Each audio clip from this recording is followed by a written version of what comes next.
Prime rib, it's a popular meal for families to enjoy over the holiday season, but why is that?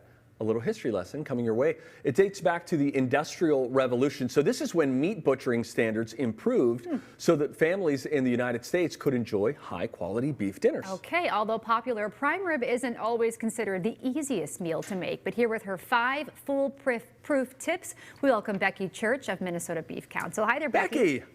Hey, good to see you guys. Oh, I'm so excited about this. I love prime rib. I feel like such a manly man when there's prime rib on the plate in front of me. I don't have a singular clue as to how you would cook this at home. So you're going to break this down in 5 easy steps. Step 1 is what? Step 1 is we're coming into this confident, Steve, starting with the size of your roast. So a good rule of thumb is to choose like a size that's 1 pound per person for a serving. So this is a 5-pound roast here I have today. You can kind of see it's a pretty good size. Yes. You can call your grocery store in advance, but a lot of them are stocked up this time of year for the holidays with prime rib roast. Otherwise, you can call your local meat market and talk to your butcher, too, to get a pre-order in. I thought she was going to say 1 pound per pound of person. I thought that would be a lot is going to be 197 if we're counting today. Okay, choose the size. That's where we start with. Step 2 is choosing the right pan. How do you cook this? What do you put it in? So typically a roasting pan is going to be a rectangular pan with the rack inside. Here I have a granite, it's an oval, obviously, a granite roasting pan. But rather than the rack inside, you know, that you'd have with your traditional pan, I took, being resourceful here, took the inside of my Instant Pot rack and put that in there. You can make your own if you don't have a rack. You can take a little bit of tin foil here, make a home run in the kitchen here with your own serpentine rack. Just like this, and put it on the bottom of your pan, and that's just something that will help elevate your roast so that you have equal heat convection as it cooks. Okay, all right. And I would assume you need to put some sort of seasoning on this prime rib to make it taste very good. A prime rib on its own is very tender, well marbled, as you can see, and delicious.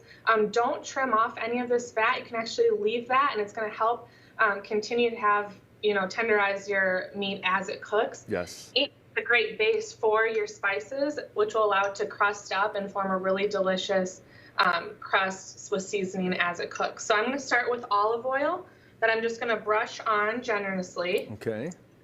This will just be kind of a base here that the spices will stick to. And then don't overthink your rub. So I just took some parsley, freshly minced garlic, coarse black pepper, and salt. And that will work perfectly for a rib roast here.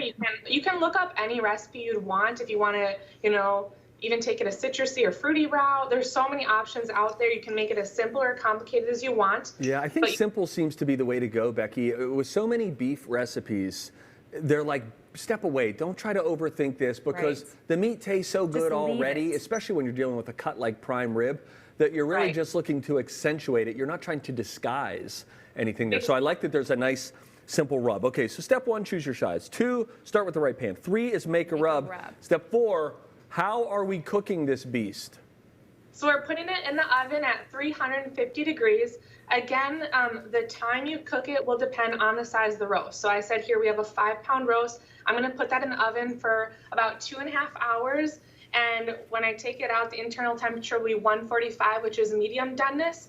If you would like to have it more of a rare, you can take it out at 135, and then the next step will be to actually temp it to get that temperature, and then tent it with foil. That's going to lock in your moisture, and as you let it rest, the internal temperature will continue to rise 10 to 15 degrees. So it's really important that you allow for that extra time as the temperature will keep going up. All right, now, seems very easy. It's easy. When you break it down step by step, it's really easy. And you always say this, Becky, and now I have one. Get an instant read digital thermometer. It's so quick, so easy, worth every penny. You can get those inexpensive, too, at Amazon, something like that. Really simple. Okay, so you got a lot of prime rib. That's a big cut. You got a lot. Let's say you don't finish it all. Yeah, what do you do with the leftovers? Do you have any ideas? That's a great question. So again, we were saying 1 pound per person, but you know, that's a good serving size. Obviously, kids aren't going to eat that much, so they'll have leftovers. I started with a simple flatbread recipe here.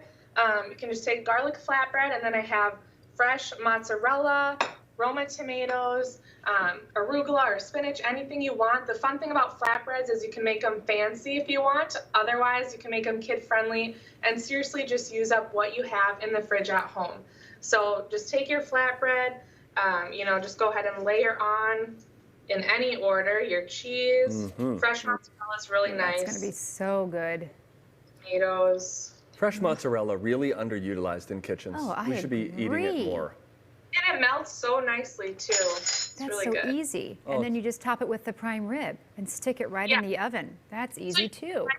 Slice the prime rib however you want. It's already cooked, so it's nice. All you have to do is put it in the oven for, say, 15 minutes until that cheese is nicely melted. And then you can use, just a fresh balsamic vinaigrette or glaze if you want to add some flavor to serve it with. Easy stuff. Hey, Becky, when you break it down step by step, prime rib seems like you could actually pull it off at home over the holidays. Good to have you back on the show. We appreciate that. You got us hungry. We posted a link to Minnesota Beef Council's website. We put that at TwinCitiesLive.com.